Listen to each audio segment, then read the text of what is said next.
السلام علیکم ورحمۃ اللہ وبرکاتہ۔ بسم اللہ الرحمن الرحیم۔ رب اشرح لی صدری ویسر لی امری واحلل عقدۃ من لسانی۔ جیسا کہ آپ کو معلوم ہے، حقوق و فرائض کی سیریز چل رہی ہیں، ہم پڑھ رہے ہیں والدین کے حقوق۔ والدین کے حقوق میں آج ہم دیکھیں گے والدین کے لیے دعا کرنا۔ سب سے پہلے ہم قرآن کی روح سے دیکھیں گے اللہ رب العزت نے ہمیں قرآن پاک میں اپنے والدین کے لیے کون سی دعا سکھائی ہے۔ تو دیکھتے ہیں، سورہ بنی اسرائیل کی آیت نمبر 24 ہے، وَقُلْ رَبِّ ارحمھما کما ربیانی صغیرا، اور کہو کہ اے میرے رب ان دونوں پر رحم فرما جیسے کہ انہوں نے مجھے بچپن میں پالا تھا۔ والدین کی زندگی میں اگر وہ ان کی وفات نہیں ہوئی اور وہ زندہ ہیں، ہمیں اللہ تعالیٰ نے کہا ہم ان کے لیے دعا مانگے۔ اولاد کو اللہ تعالیٰ نے ایک میسج دیا ہے کہ تم اپنے والدین کے لیے رحمت کی دعا مانگو، وہی رحمت جو انہوں نے ہم پہ کی، جیسا کہ انہوں نے ہم پہ رحم کیا۔ ہم بہت چھوٹے تھے، ہمیں چلنے کا، کھانے کا، پینے کا کچھ بھی معلوم نہیں تھا، ان کے دل میں جو شفقت تھی، محبت تھی، تو اللہ تعالیٰ نے اولاد کو قرآن پاک میں میسج دیے، تم بھی اپنے والدین کے لیے، بے شک تم اس کے احسانوں کا بدلہ نہیں دے سکتے، لیکن تم ان کے لیے دعائیں کر سکتے ہو، اگر تم پاس ہو، اگر تم قریب ہو اور اگر تم دور ہو۔ 5 وقت کی نماز کے بعد آپ اس بات کو عادت ڈال لیں کہ ہمیں اپنے والدین کا حق اسی طرح ادا کرنا ہے کہ ہم ان کے لیے دعائیں مانگیں، ان کے لیے رحمت کی دعائیں مانگیں، ان کی حفاظت کی، ان کی عمر درازی کی، اپنے رب العزت سے دعائیں مانگیں۔ اب دوسری دعا دیکھتے ہیں، سورہ ابراہیم کی آیت نمبر 41، ربنا اغفر لی ولوالدی وللمؤمنین یوم یقوم الحساب، اے ہمارے رب مجھے اور میرے والدین کو اور تمام مومنوں کو بخش دینا جس دن حساب قائم ہوگا۔ اگر ہم دیکھا جائے تو ہم نے پارٹ 2 میں اور پارٹ 1 میں یہی پڑھا تھا کہ ہمیں اللہ تعالیٰ نے اپنے بعد اس زمین پر والدین کی اطاعت کا حکم دیا۔ اب اللہ تعالیٰ نے قرآن پاک نے ہمیں جو دعا سکھائی اس کو اللہ تعالیٰ نے ہر نماز میں رکھ دیا، اور ہم ہر نماز میں یہ دعا مانگتے ہیں، ربنا اغفر لی ولوالدی وللمؤمنین یوم یقوم الحساب، یعنی کہ والدین کو اتنا بڑا درجہ ہے۔ اگر زمین پہ اللہ تعالیٰ نے اپنے بعد اس کی اطاعت کا حکم دیا، اور پھر ہر نماز میں 5 وقت کی نماز جو کہ ہم لوگوں پہ، ہم مسلمانوں پر فرض ہے، اس میں اللہ رب العزت نے والدین کو بھی وہی درجہ دے دیا کہ اس کی بخشش کی بھی دعا مانگو۔ قرآن پاک میں پہلے حکم دیا کہ تم اس کی رحمت کی دعا مانگو، یہاں پہ اولاد کے فرائض میں آتا ہے کہ اولاد کا فرض بنتا ہے، جیسے 5 وقت کی نماز ان پہ فرض ہے، اسی طرح والدین کے لیے بخشش کی، ان کی زندگی میں دعا کرنا بھی اولاد کا فرض بنتا ہے۔ اب ہم دیکھیں گے والدین کا، اور یہ والدین کا کے لیے دعا کرنا، یہ ان والدین کا حق ہے، آپ ان کے لیے دعا کریں، ان کے احسانات کی معرفت کر کے اپنے دل میں، جس کے دل میں والدین کے احسان کی معرفت نہیں ہوگی، وہ ان دعاؤں کو ایز اٹ از بس پڑھ جائے گا، بس نماز میں دعا آئی اور ہم نے اس پہ غور و فکر کیے بغیر پڑھ لی، تو اس کا کوئی معنی نہیں ہے۔ اب نماز میں بھی دعا مانگیں، ہر نماز کے بعد ربی ارحمھما والی دعا بھی آپ ضرور مانگیں، یہ ہمارے والدین کا حق ہے۔ اب ہم دوسرے حق میں دیکھتے ہیں، والدین کا ادب و احترام کرنا۔ والدین کے حقوق میں سے یہ بڑا حق ہے کہ ان کا ادب و احترام کیا جائے، ان کے آگے جھک کر رہا جائے۔ اب دیکھتے ہیں، ان کے سامنے اف تک نہیں کہنا، اکتاہٹ کا اظہار نہیں کرنا، جیسا کہ ہم نے پارٹ 2 میں دیکھا، اکتاہٹ ہم کس طرح سے کرتے ہیں، آئز سے، فیس ایکسپریشن سے، باڈی ایکسپریشن سے، شولڈر ایکسپریشن سے، ہاتھوں کے ایکسپریشن سے، اپنے پاؤں کے ایکسپریشن سے، اپنی کسی بات سے۔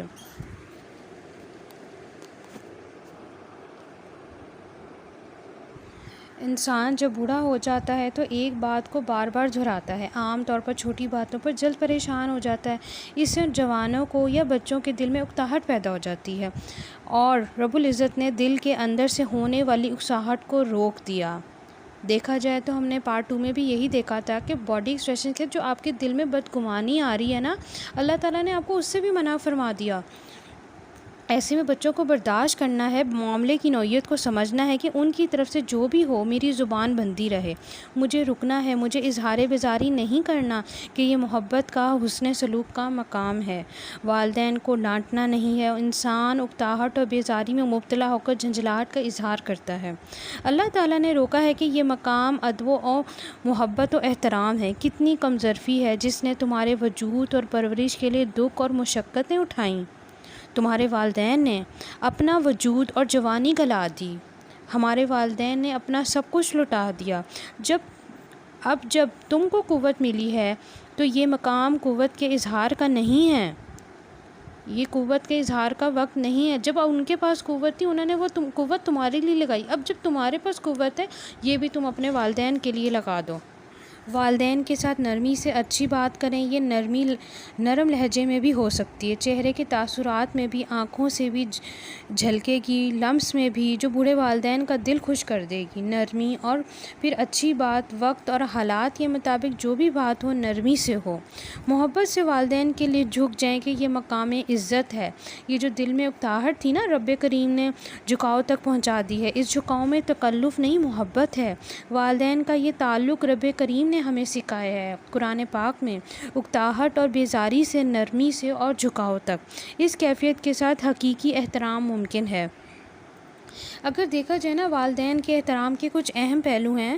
والدین کے سامنے یا ان کی موجودگی میں اپنی آواز بلند نہیں کرنی، والدین کے آگے نہ چلنا، ان کے لیے بستر درست کر کے، یہ وہ کام ہے جس سے ہم اپنے والدین کے دل میں محبت ڈال کے ان کے بہت قریب ہو سکتے ہیں۔ ان کی دل میں جو محبت ہوگی نا، ان سے جو دعائیں نکلیں گی، یہ وہ تمام کام ہے، یہ وہ تمام کام ہم کریں گے جو ان کی دعاؤں کا اور اپنی جنت کے اور جنت کے دروازے کا اور سبب بنیں گے۔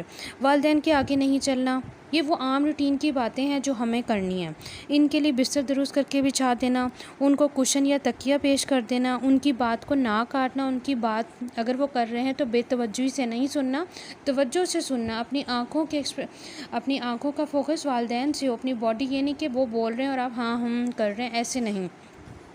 ان کے ساتھ اچھے الفاظ کا انتخاب کر کے نرم کلام کرنا، ہر معاملے میں تواضع اختیار کرنا، نرمی اختیار کرنا، عاجزی اختیار کرنا، ان کو احترام سے اٹھانا، ان کو احترام سے بٹھانا، ان کے لیے احترام سے جگہ خالی کرنا، کھانے پینے کا آغاز ان سے کرنا۔ اگر آپ گھر پہ ان کی بیٹی ہیں، ان کے لیے ناشتے کا اہتمام کرنا، ان کے کام کرنے سے پہلے آپ کو پتہ ہو کہ یہ ماما نے کام کرنا ہے، آپ ان سے پہلے کمرے میں کچن میں چلے جائیں، یا کوئی بھی کام ہے، گھر کے بہت سارے ایسے کام ہوتے ہیں جو بیٹیوں کے کرنے والے ہوتے ہیں، اور بیٹیوں کو چاہیے کہ بجائے کہ وہ بیٹھیں اپنی ماں کا ہاتھ بٹائیں۔ ان کی رائے پر اپنی رائے کو فوقیت نہ دینا۔ آپ کے ماں باپ جو بھی بات کر رہے ہیں، آپ نے ان سے پہلے اپنی بات کا اظہار نہیں کرنا، پہلے ان کی اظہار رائے سنیں اور اس پہ خاموشی اختیار کریں، اور پھر ان کو اپنی رائے کا موقع دیں۔ ان کو اپنے ہاتھ سے کھلانا، ان کو پلانا، بے شک وہ بیمار نہیں ہے، بے شک وہ تندرست ہیں، اپنی پلیٹ میں سے ان کو ایک لقمہ کھلا دینا، یہ بھی محبت کا ایک اظہار ہے۔ اگر وہ بیٹھی ہیں، آپ پہلے پانی پی رہے ہو اور آپ کے ماں باپ پانی نہیں پی رہے، آپ ان کو پہلے پانی پوچھو، ان کو پہلے پانی دو۔ اگر ڈائننگ ٹیبل پہ بیٹھے ہو، کھانے کے دسترخوان پہ بیٹھے ہو، تو سب سے پہلے اپنے ماں باپ کو جگہ دو، ان کو بیٹھنے کی جگہ دو، ان کے کھانے پینے کا خیال رکھو، ان کی پلیٹ پہ نظر رکھو، انہیں پہلے رائٹ دو کہ پہلے وہ کھانا ڈالیں۔ والدین کے رشتہ داروں اور دوستوں کی عزت کرنا، یہ سب سے اہم پوائنٹ ہے۔ آج کل کے جو اولاد ہے وہ یہی چاہتی ہے، گھر میں کوئی مہمان آ گیا، امی کی طرف سے آ گیا، ابو کی طرف سے آ گیا، تو اسے منہ بلا لینا، نہیں ہم نہیں کریں گے۔ والدین ہوتے ہیں وہ ڈیل کر رہے ہوتے ہیں، اور بچے جو پھر ہوتے ہیں جو کچن میں ہوتے ہیں یا پھر اپنے کمروں میں ہوتے ہیں یا پڑھائی کر رہے ہوتے ہیں، عزت احترام کرتے ہیں، آپ سلام کریں، ان کو عزت دیں۔ اگر گھر میں کوئی رہنے کے لیے بجائے کہ ہم اس سے بیزار ہو جائیں، اس کے لیے اس سے اچھا سا ایک تعلق قائم کریں تاکہ آپ کے پیرنٹس بھی آپ سے خوش ہوں۔ انہیں نام لے کر نہ پکارا جائے، یہ تو سب سے بد تہذیبی ہے کہ ہم والدین کو ان کے نام سے پکاریں۔ اپنی بیوی اور اولاد کو ان پر فوقیت نہ دینا۔ سب سے پہلا اللہ تعالیٰ نے رشتہ دیا وہ والدین کا دیا، اس کے بعد آپ کی اولاد آتی ہے، اس کے بعد آپ کی بیوی آتی ہے۔ بیوی اور اولاد کے اپنے حقوق و فرائض ہیں اور والدین کے اپنے حقوق و فرائض ہیں۔ ان کا جذباتی طور پر خیال کرنا، ان کی ناپسندیدہ باتوں اور کاموں کو کرنے سے اجتناب کرنا، یہ وہ تمام باتیں ہیں جو ایک عام روٹین کی باتیں ہیں جو ہر ایک اولاد کو اس باتوں کا خیال کر کے وہ اپنی ماں باپ کے دل میں محبت ڈال سکتا ہے۔ یہ وہ تمام عام روٹین کے کام ہیں جن میں سے ہم کچھ ایسے کام ہوتے ہیں جو چھوڑ دیتے ہیں، اچھا ٹھیک ہے کر لیں گے، اب نہیں تو پھر کبھی کر لیں گے۔ ہمیں اپنی زندگی کا نہیں پتہ، ہمیں اپنے والدین کی زندگی کا نہیں پتہ، ہم نے اس میں بہت کچھ دیکھا، ان کو وقت دینا، ان کی جذباتی نگہداشت کرنا، محبت کا اظہار کرنا، دعا کرنا، اور بہت کچھ ہم نے پچھلے 3 پارٹس میں دیکھا۔ تو انشاءاللہ ہم 4تھ پارٹ اس کا انشاءاللہ کل پڑھیں گے۔ امید ہے آپ کو یہ سب سمجھ آ رہی ہوگی۔